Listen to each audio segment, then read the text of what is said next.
Saudara, masih bersama saya Muhammad Rizky dalam Kompas Aceh. Jajaran Direktorat Reserse Narkoba Polda Aceh berhasil menggagalkan peredaran narkoba jenis sabu seberat 33 kg dari tersangka sindikat jaringan internasional di Kabupaten Aceh Utara Minggu 19 Juli lalu.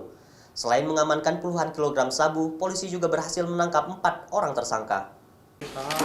Sabu-sabu seberat 33 kg yang berhasil diamankan Direktorat Reserse Narkoba Polda Aceh ini sedianya akan dibawa ke Sumatera Utara untuk diedarkan.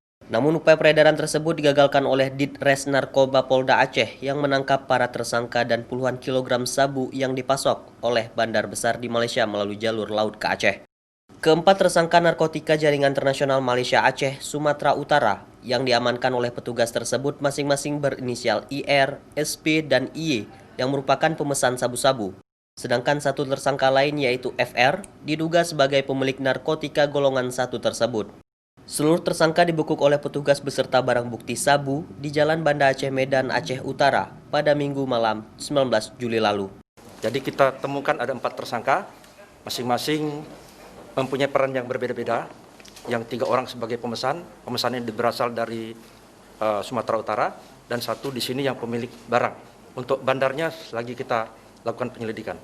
Sementara pemilik ini bukan bandar, tapi ini dititipkan oleh bandar bahwa pemilik ini yang akan melakukan transaksi dengan orang-orang dari Sumatera Utara. Brigjen Pol Raden Purwadi juga mengungkapkan total sabu yang disita dari para tersangka tersebut berjumlah 33 kg dengan nilai diperkirakan mencapai 33 miliar rupiah. Dan diasumsikan jumlah sabu yang diamankan tersebut dapat menyelamatkan generasi muda dari penggunaan narkoba sebanyak 264.000 jiwa lebih.